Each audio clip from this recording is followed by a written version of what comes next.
बृहस्पतिवार व्रत कथा। प्राचीन समय की बात है। भारत में एक राजा राज्य करता था। वह बड़ा प्रतापी बदाना था। वह नित्य प्रतिदिन मंदिर में भगवत दर्शन करने जाता था। वह ब्राह्मण और गुरु की सेवा किया करता था। उसके द्वार से कोई याचक निराश होकर नहीं लौटता था। वह प्रत्येक गुरुवार को व्रत करता एवं पूजा करता था।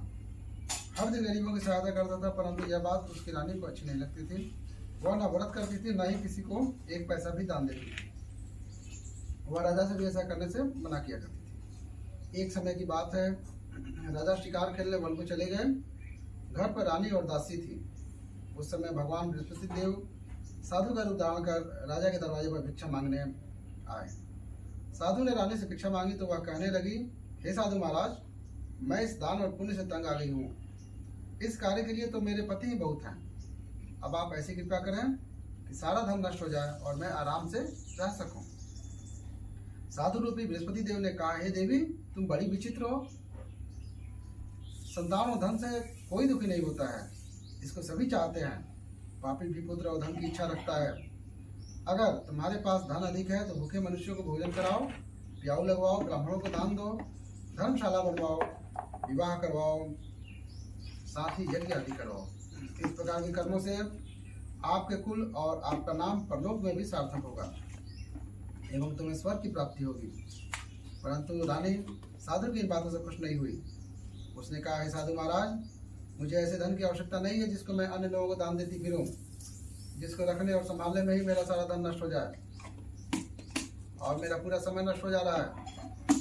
साधु ने कहा, हे देवी, यदि तुम्हारी ऐसी इच्छा है तो मैं जैसा बताता हूँ तुम वैसा ही करना। बृहस्पतिवार के दिन घर आंगन को गोबर से लीपना, अपने केशों को पीली मिट्टी से धोना, केशों को धोते समय स्नान करना, राजा से कहना वह बृहस्पतिवार को हजामत बनवाए, भोजन में मांस मदिरा खाना, कपड़े धोबी के यहाँ धुलने देना। इस प्रकार 7 बृहस्पतिवार करने से तुम्हारा सारा धन नष्ट हो जाएगा। यह कहकर साधु महाराज रूपी बृहस्पति देव अंतर ध्यान हो गए। रानी ने साधु के कहने के अनुसार 7 बृहस्पतिवार तक ऐसा भी करने का विचार किया। साधु के बताए अनुसार कार्य करते हुए केवल 3 बृहस्पतिवार ही बीते थे। उसकी समस्त धन संपत्ति नष्ट हो गई। भोजन के लिए दोनों समय परिवार तरसने लगा तथा सांसारिक भोगों से दुखी रहने लगा। तब राजा रानी ने से कहने के लगा, हे रानी, तुम यहाँ पर रहो, मैं दूसरे देश को जाता हूँ, क्योंकि यहाँ पर मुझे सभी मनुष्य जानते हैं, इसलिए मैं यहाँ पर कोई काम नहीं कर सकता। मैं अब परदेश जा रहा हूँ, वहाँ कोई काम धंधा करूँगा, शायद हमारे भाग्य बदल जाएं। ऐसा कहकर राजा परदेश चला गया। वह वहाँ जंगल से लकड़ी काट कर लाता और शहर में बेचता। इस तरह जीवन व्यतीत करने लगा। इधर राजा के बिना रानी और दासियां दुखी रहने लगी। किसी दिन भोजन मिलता, किसी दिन जल पी कर ही रह जाती। एक समय रानी और दासियों को 7 दिन बिना भोजन के व्यतीत करने पड़े। तो रानी ने अपनी दासी से कहा, हे दासी, यहाँ पास ही के नगर में मेरी बहन रहती है, वह बड़ी धनवान है, तू उसके पास जा और वहां से 5 सेर बेजर मांग के ले आ, जिससे कुछ समय के लिए गुजारा हो जाए।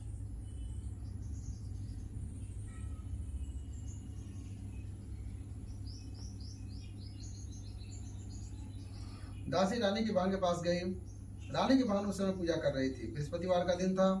दासी ने रानी की बहन से कहा, हे रानी, मुझे आपकी बहन ने भेजा है, मुझे 5 सेर बेजर दे दो।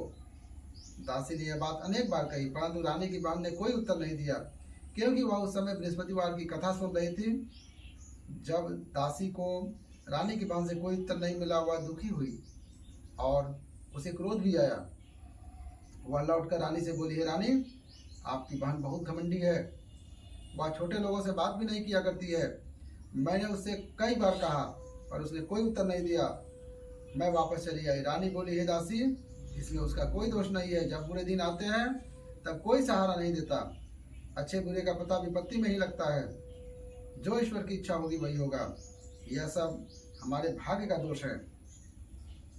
उधर रानी की बहन ने सोचा कि मेरी बहन की दासी आई थी, परंतु मैं उससे नहीं बोली, इसलिए वह बहुत दुखी हुई होगी। अतः कथा सुन और विष्णु भगवान का पूजन समाप्त कर वह अपनी बहन के घर आई और कहने लगी, हे बहन, मैं बृहस्पतिवार का व्रत कर रही थी, तुम्हारी दासी हमारे घर गई थी, परंतु जब तक कथा होती है तब तक हम लोग ना उठते हैं और ना बोलते हैं, इसलिए मैं नहीं बोली। कहो दासी क्यों गई थी? रानी बोली, बहन हमारे घर अनाज नहीं था, वैसे तुमसे कोई बात छिपी नहीं है, इस कारण मैंने दासी को तुम्हारे पास 5 सेर बेजर लेने के लिए भेजा था। रानी की बहन बोली, बहन देखो, बृहस्पति भगवान सबकी मनोकामना पूर्ण करते हैं, देखो शायद तुम्हारे घर में अनाज रखा हो। यह सुनकर दासी घर के अंदर गई तो वहां उसे एक बड़ा बेजर का भरा हुआ मिल गया। उसे बड़ी हैरानी हुई, क्योंकि उसने एक एक बर्तन देख लिया था। उसने बाहर आकर रानी को बताया। दासी अपनी रानी से कहने लगी, हे रानी देखो, वैसे हमको जब अन्न मिलता है तो हम रोज ही व्रत किया करते हैं। अगर इनसे इस व्रत की विधि और कथा पूछ ली जाए तो उसे हम भी कर लिया करेंगे। दासी के कहने पर रानी ने अपनी बहन से बृहस्पतिवार व्रत के बारे में पूछा।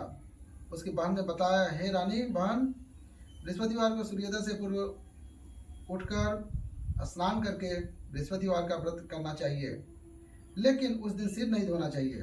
बृहस्पतिवार में के व्रत में चने की दाल और मुनक्कों से विष्णु भगवान का केले के वृक्ष की जड़ में पूजन करें तथा दीपक जलावें।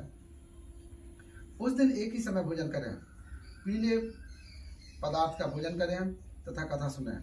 इस प्रकार करने से गुरु भगवान प्रसन्न होते हैं, अन्न पुत्र धन देते हैं। इस तरह व्रत और पूजन की विधि बताकर रानी की बहन अपने घर लौट गई। रानी और दासी दोनों ने निश्चय किया वे बृहस्पतिवार भगवान का पूजन जरूर करेंगी। 7 दिन बाद जब बृहस्पतिवार आया तो उन्होंने व्रत रखा, गुड़साल में जाकर चना और गुड़ बिन लाई तथा उसकी दाल से केले की जड़ में विष्णु भगवान का पूजन किया। अब भोजन कहाँ से आए? दोनों बड़ी दुखी हुई, परंतु उन्होंने व्रत किया था, इस कारण बृहस्पति देव भगवान प्रसन्न थे। वे एक साधारण व्यक्ति के रूप में 2 थालों में सुंदर पीला भोजन लेकर आए और दासी को देकर बोले, हे दासी, यह भोजन तुम्हारे और रानी के लिए है, तुम दोनों करना। दासी भोजन पाकर बड़ी प्रसन्न हुई और रानी से बोली, रानी भोजन कर लो।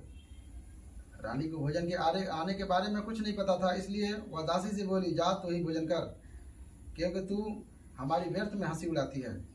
दासी बोली, एक व्यक्ति अभी भोजन दे गया है। रानी कहने लगी, वह भोजन तेरे लिए दे गया होगा, तू ही भोजन कर। दासी ने कहा, वह व्यक्ति हम दोनों के लिए 2 थालों में भोजन देकर गया है, इसलिए मैं और आप दोनों ही साथ साथ भोजन करेंगी। फिर दोनों ने गुरु भगवान को नमस्कार कर भोजन आरंभ किया। उसके बाद से वे प्रत्येक बृहस्पतिवार को गुरु भगवान का व्रत एवं पूजन करने लगी। बृहस्पति भगवान की कृपा से उनके पास धन हो गया, परंतु रानी फिर पहले की तरह आलस्य करने लगी। तब दासी बोली, हे रानी देखो, तुम पहले भी इस प्रकार आलस्य करती थी, तुम्हें धन रखने में कष्ट होता था, इस कारण सभी धन कष्ट तुम्हारा नष्ट हो गया है। अब गुरु भगवान की कृपा से धन मिला है तो फिर तुम्हें आलस्य होता है। बड़ी मुसीबतों के बाद हमने यह धन पाया है, इसलिए हमें दान पुण्य करना चाहिए।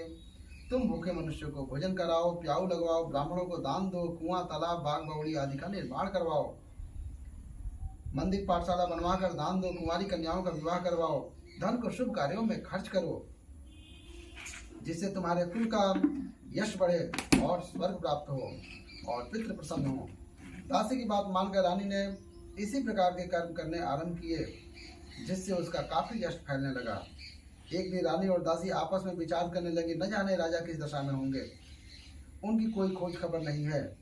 गुरु भगवान से उन्होंने प्रार्थना की और भगवान ने रात्रि में राजा को स्वप्न में कहा, हे राजा उठ, तेरी रानी तुझको याद करती है, अब अपने देश को लौट जा। राजा प्रातः काल उठकर जंगल से लकड़ियां काट कर लाने के लिए जंगल की ओर चल पड़ा। जंगल से गुजरते हुए वह सोचने लगा, रानी की गलती से कितने दुख भोगने पड़े, राजपाट छोड़कर उसे जंगल में आकर रहना पड़ा, जंगल से लकड़ियां काट कर उन्हें बेचकर गुजारा करना पड़ा।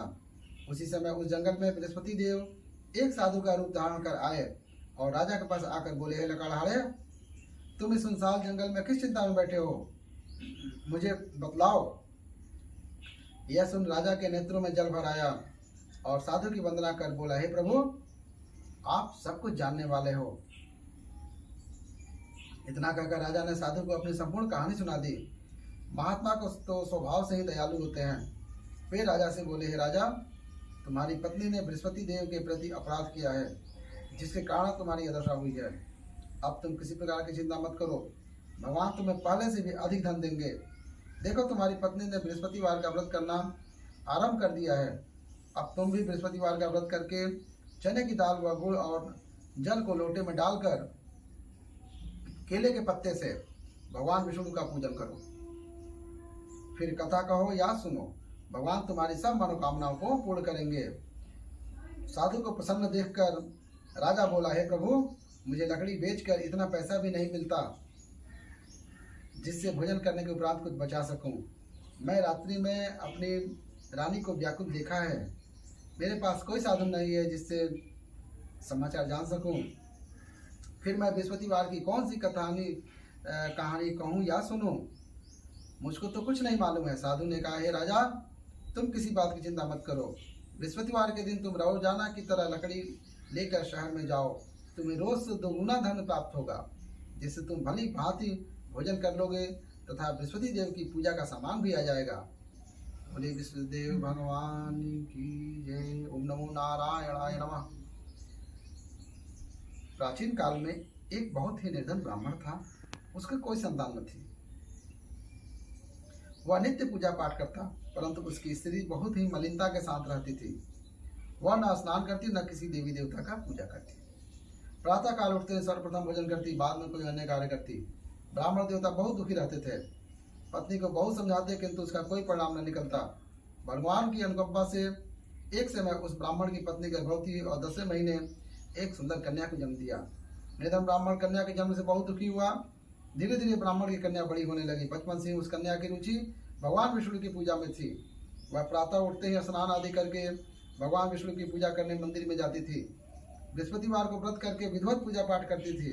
पूजा पाठ के बाद वह पढ़ने के लिए पाठशाला में जाती थी। घर से चलते हुए वह मुट्ठी भर जौ साथ लेकर जाती और पाठशाला के रास्ते में थोड़े थोड़े जौ गिराती जाती थी। जब वह पाठशाला से घर लौटती तो जौ के दाने सोने में बदले हुए मिलते थे। रानी सभी सोने के दाने बीन लाती थी। एक दिन जब वह सोने के दानों को साफ कर रही थी तो उसकी माँ ने कहा, बेटी, सोने के दाने साफ करने के लिए सोने का सूप भी होना चाहिए। अगले दिन बृहस्पतिवार था। उसने भगवान बृहस्पति देव की पूजा करते हुए प्रार्थना की, हे भगवान, यदि मैंने आपका व्रत विधिवत किया हो तो मुझे सोने का सूप दे दो। भगवान बृहस्पति देव ने उसकी मनोकामना पूरी करने का वचन दिया। पाठशाला से लौटते समय उसे रास्ते में सोने का सूप पड़ा हुआ मिला। बोलिए बृहस्पति देव भगवान की जय। घर लौटकर सोने का सूप अपनी माँ को दिखाकर वह सोने के दाने साफ करने लगी। उसी समय नगर का राजकुमार उसके घर के पास से गुजरा। उस सुंदर लड़की को सोने के सूप में जौ साफ करते हुए देखकर राजकुमार उस पर मोहित हो गया। महल में लौटकर राजकुमार ने राजा से उस लड़की से विवाह करने की इच्छा प्रकट की। तो राजा ने ब्राह्मण को महल में बुलाकर राजकुमार से उसकी लड़की से विवाह करने की बात कही। ब्राह्मण तैयार हो गया। धूमधाम से उस लड़की का विवाह राजकुमार से हो गया। दुल्हन बनकर ब्राह्मण की लड़की महल में चली गई। लड़की के चले जाने से ब्राह्मण फिर निर्धन हो गया। उसे कई कई दिन भोजन भी नहीं मिलता था। बहुत दुखी होकर ब्राह्मण एक दिन अपनी लड़की के पास गया। अपने पिता से निर्धनता का समाचार सुनकर उसे बहुत सा धन देकर पिता को विदा किया। उस धन से ब्राह्मण के कुछ दिन तो आराम से गुजर गए, लेकिन जल्द ही भूखे मरने की हालत हो गई। ब्राह्मण अपनी लड़की से धन लेने के लिए फिर महल में पहुंचा। लड़की ने पिता की बुरी हालत देखकर कहा, पिताजी, आप आखिर कब तक मुझसे धन लेकर जीवन यापन करेंगे? आप कोई ऐसा उपाय क्यों नहीं करते जिससे आपका घर धन संपत्ति से भर जाए? ब्राह्मण ने कहा, मैंने तेरी माँ को बहुत समझा लिया है, पर उसकी समझ में कुछ नहीं आता। उसका फूहड़पन नष्ट हो तो घर की निर्धनता भी दूर हो जाए। तब कुछ सोचकर लड़की ने पिता से कहा, पिताजी, आप कुछ दिनों के लिए माँ को मेरे पास छोड़ जाओ। तब कुछ सोचकर ब्राह्मण पत्नी को लड़की के पास महल में छोड़ आया। लड़की ने अपनी माँ से कहा, माँ, कल तुम प्रातः उठकर स्नान आदि करके भगवान बृहस्पति देव विष्णु जी की पूजा अवश्य करना। पूजा करने से तुम्हारी निर्धनता अवश्य दूर हो जाएगी। लेकिन उसकी माँ ने उसकी कोई बात नहीं मानी। तब क्रोधित होकर लड़की ने अपनी माँ को एक कक्ष में बंद कर दिया। सूर्योदय के समय माँ को उठाकर जबरदस्ती उसे स्नान कराया और फिर मंदिर में ले जाकर भगवान बृहस्पति देव की पूजा कराई। कुछ दिनों तक ऐसा करने से माँ की बुद्धि में परिवर्तन हुआ और वह स्वयं बृहस्पतिवार का व्रत रखने लगी। उसके व्रत रखने से ब्राह्मण के घर में भगवान विष्णु की अनुकंपा से धन की वर्षा होने लगी। दोनों पति पत्नी धन संपत्ति पाकर आनंद पूर्वक जीवन यापन करते हुए विष्णु धाम को चले गए। लकड़हारा बने राजा ने उस साधु से भगवान बृहस्पति देव की कथा सुनकर बृहस्पतिवार का व्रत करके भगवान विष्णु की पूजा की। उस दिन से उसके सभी कलेश दूर हो गए। बोले बृहस्पति देव भगवान की जय। लेकिन अगले बृहस्पतिवार को काम काज में अधिक व्यस्त रहने के कारण उसने भगवान बृहस्पति देव का व्रत नहीं किया। भगवान बृहस्पति देव लकड़हारे से क्रोधित हो गए और उसे भूल की सजा दी। उस दिन नगर के राजा ने नगर में घोषणा करके सबको सूचित किया, प्रत्येक नागरिक मेरे महल में भोजन करने आए, जो नहीं आएगा उसे अपराधी मानकर दंड दिया जाएगा। लकड़हारा बने राजा ने उस नगर के राजा की घोषणा तो सुनी, लेकिन जंगल से लकड़ी काट कर लाने और उसे बेचने में देर हो जाने के कारण वह समय पर महल में भोजन करने नहीं जा सका। अतः राजा के सैनिक लकड़हारे को पकड़कर महल में ले गए। राजा ने उसे महल में एक कक्ष में बैठाकर भोजन कराया। उस कक्ष में एक खूंटी पर रानी का सोने का हार लटका हुआ था। लकड़हारा अकेला उस कक्ष में भोजन कर रहा था, तभी उसने एक आश्चर्यजनक घटना घटती देखी। देखते ही देखते वह खूंटी हार को निकल गई। थोड़ी देर के बाद राजा ने हार को गायब देखा तो लकड़हारे को कारावास में डलवा दिया। लकड़हारा मन ही मन अपने भाग्य को कोसने लगा। तभी उसे जंगल में मिले साधु का स्मरण हो आया। थोड़ी देर में ही भगवान बृहस्पति देव सन्यासी के रूप में उसके सामने प्रकट हुए और कहा, हे लकड़हारे, तूने भगवान बृहस्पति देव की पूजा नहीं की, इसी कारण तुम्हें कष्ट हुआ है। लेकिन अब चिंता मत करो, बृहस्पतिवार के दिन कारागार के दरवाजे पर तुम्हें कुछ पैसे पड़े हुए मिलेंगे। उन पैसों से भगवान बृहस्पति देव का व्रत करके उनकी पूजा करोगे, तुम्हारे सब दुख नष्ट हो जाएंगे। बृहस्पतिवार के दिन दरवाजे पर पड़े पैसों से चने और गुड़ मंगाकर लकड़हारे ने बृहस्पतिवार की कथा कही और भगवान बृहस्पति देव ने प्रसन्न होकर उस नगर के राजा को स्वप्न में लकड़हारे को कारागार से मुक्त करने को कहा। सुबह राजा ने अपने कक्ष में आकर देखा तो खूंटी पर रानी का हार टंगा हुआ था। राजा ने लकड़हारे को मुक्त कर दिया और उसे धन और आभूषण देकर विदा किया। लकड़हारा बना राजा उस नगर से चलकर अपने नगर में पहुंचा तो उस नगर में कुएं, धर्मशालाएं, बाग बगीचे देखकर बहुत प्रसन्न हुआ। राजा ने किसी से पूछा, ये कुएं, धर्मशालाएं किसने बनवाई? सबने उसे बताया, ये सब रानी और उसकी दासी ने बनवाए हैं। राजा महल में पहुंचा तो रानी ने उसका भव्य स्वागत किया। तब राजा ने निश्चय किया, सप्ताह में एक बार तो सभी बृहस्पति देव का व्रत तथा पूजन करते हैं, परंतु मैं प्रतिदिन व्रत किया करूंगा तथा दिन में 3 बार कथा कहा करूंगा। अब राजा हर समय दुशाले में चने की दाल बांधे रहता था। दिन में 3 बार बृहस्पति देव की कथा करता। कुछ दिनों के बाद राजा को अपनी बहन की याद आई। एक दिन घोड़े पर सवार होकर राजा अपनी बहन से मिलने चल दिया। अभी राजा नगर के बाहर पहुंचा ही था तो उसने कुछ लोगों को एक शव को ले जाते हुए देखा। राजा को स्मरण हो गया कि आज उसने किसी को बृहस्पतिवार की कथा नहीं सुनाई है। राजा ने उन लोगों को रोक कर कहा, भाइयों, आप शव को ले जाने से पहले मुझसे बृहस्पतिवार की कथा सुन लें। लोगों ने राजा पर क्रोधित होते हुए कहा, तुम पागल तो नहीं हो? लेकिन कुछ बड़े बूढ़ों ने कहा, अच्छा भाई, साथ में चलते चलते तुम अपनी कथा भी सुना लो। राजा ने चलते हुए आधी ही कथा सुनाई थी कि शव हिलने लगा। राजा के पूरी कथा सुनते ही शव उठकर बैठ गया। लोगों ने हैरानी से दांतों तले उंगली दबाई और अगले बृहस्पतिवार से भगवान बृहस्पति देव का व्रत करने तथा कथा सुनने का निश्चय कर लिया। बोलिए बृहस्पतिदेव भगवान की जय।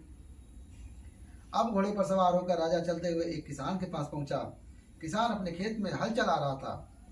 राजा ने कहा, अरे भाई, मुझसे बृहस्पतिवार की कथा सुन लो। किसान झुंझलाकर बोला, अरे भाई, देख नहीं रहे हो, जितनी देर तक तुम्हारी कथा सुनूंगा उतनी देर में पूरे खेत में हल चला लूंगा। राजा निराश होकर चलने लगा। तभी किसान के बैल लड़खड़ाकर जमीन पर गिर पड़े। किसान के पेट में जोर सा दर्द होने लगा। तब उस किसान की पत्नी जब खाना लेकर आई तो उसने किसान से इस बारे में पूछा। किसान ने घुड़सवार की पूरी कहानी सुनाई। किसान की पत्नी दौड़ती हुई राजा के पास पहुंचकर हाथ जोड़कर बोली, भैया, मैं तुम्हारी कथा सुनने को तैयार हूं। राजा ने उसके साथ खेत पर पहुंचकर बृहस्पतिवार की कथा सुनाई। तभी बैल उठकर खड़े हो गए। किसान के पेट का दर्द भी तुरंत ठीक हो गया। राजा अपनी बहन के घर पहुंचा। उसकी बहुत आवभगत हुई। अगले दिन सुबह उठकर राजा ने देखा घर के सभी लोग भोजन कर रहे हैं। किसी भूखे को बृहस्पतिवार की कथा सुनाए बिना राजा भोजन नहीं करता था। उसने बहन से कहा, बहन, क्या घर में ऐसा कोई व्यक्ति है जिसने अभी तक भोजन न किया हो? उसकी बहन बोली, भैया, हमारे घर में कोई तो क्या, हमारे पूरे नगर में कोई ऐसा व्यक्ति नहीं मिलेगा जिसने सुबह से भोजन नहीं किया हो। तब राजा ने बहन के घर से निकलकर उस नगर में बिना भोजन किए व्यक्ति की तलाश की। एक गड़ेलिए के घर में उसका बेटा बीमार होने के कारण भूखा रह गया था। राजा ने उसको जाकर बृहस्पतिवार की कथा सुनाई। कथा सुनते सुनते गरुड़िया का बेटा जो कि बीमार था बिल्कुल ठीक हो गया। सबने राजा की बहुत प्रशंसा की। एक दिन राजा ने अपनी बहन से कहा, बहन अब हम अपने घर जाना चाहते हैं, तुम भी हमारे साथ चलो, कुछ दिन वहां रहकर लौट आना। राजा की बहन ने अपनी सास की से पूछा तो उसकी सास ने ताने देते हुए कहा, बहू मायके जाना हो तो अकेली जाना, मेरे पोतों को नहीं ले जाना। तुम्हारे भाई के कोई संतान नहीं है, कहीं तुम्हारी भाभी मेरे पोतों पर कोई जादू टोना ना कर दे। दूसरे कक्ष में बहन की सास की बातें सुनकर राजा दुखी मन से अकेला ही अपने नगर को लौट गया। रानी ने राजा से कहा, आप तो अपनी बहन को साथ लाने की बात कहकर गए थे, फिर बहन को साथ क्यों नहीं लाए? तब राजा ने दुखी होते हुए कहा, रानी हम निसंतान हैं, इसलिए कोई हमारे घर आना पसंद नहीं करता। रानी ने राजा को समझाया, प्राणनाथ हमें बृहस्पति देव ने सब कुछ दिया है, अब भगवान बृहस्पति देव हमें संतान भी अवश्य देंगे। बृहस्पतिवार का विधिवत व्रत करते हुए राजा रानी ने भगवान बृहस्पति देव से संतान के लिए प्रार्थना की। कुछ दिनों के बाद उन्होंने स्वप्न में दर्शन देते हुए कहा, हे राजन तेरी मनोकामना अवश्य पूरी होगी। एक सप्ताह बाद ही रानी गर्भवती हो गई। 10वें महीने रानी ने एक सुंदर पुत्र को जन्म दिया। राजा रानी जीवन पर्यंत बृहस्पतिवार का व्रत करते रहे। उनके घर में धन की वर्षा होती रही। इस तरह आनंद पूर्वक जीवन यापन करते हुए राजा रानी भगवान बृहस्पति देव की अनुकंपा से मोक्ष को प्राप्त करके सीधे बैकुंठ धाम पहुंच गए। बृहस्पतिवार को विधिवत व्रत करके जो स्त्री पुरुष भगवान विष्णु की पूजा करते हैं, भगवान उनकी सभी मनोकामनाएं पूरी करते हैं। बोलिए बृहस्पति देव भगवान की जय। ओम नमो नारायणाय नमः। ओम नमो भगवते वासुदेवाय।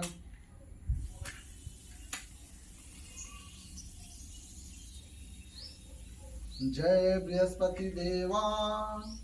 ओम जय बृहस्पति देवा, छिन छिन भोग लगाओ कदली फल मेवा। ओम जय बृहस्पति देवा, तुम पूर्ण परमात्मा तुम अंतर्यामी, जगत पिता जगदीश्वर तुम सबके स्वामी। ओम जय बृहस्पति देवा, चरणामृत निज निर्मल सब पातक हरता, सकल मनोरथ दाय कृपा करो भरता। ओम जय बृहस्पति देवा, तन मन धन अर्पण कर जो जन शरण पड़े, प्रभु प्रकट तब होकर आकर द्वार खड़े। ओम जय बृहस्पति देवा, दीन दयाल दयानिधि भक्तन हितकारी, पाप दोष सब हरता भव बंधन हारी। ओम जय बृहस्पति देवा, सकल मनोरथ दायक सब संशय हारी, विषय विकार मिटाओ संतन सुखकारी। ओम जय बृहस्पति देवा, जो कोई आरती तेरी प्रेम सहित गावे, ज्येष्ठ आनंद आनंदन सो निश्चय पावे।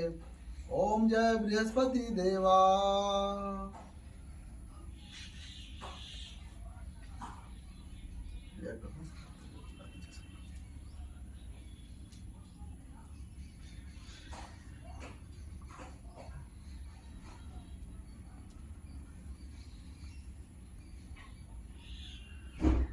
ओम नमो नारायणाय नमः।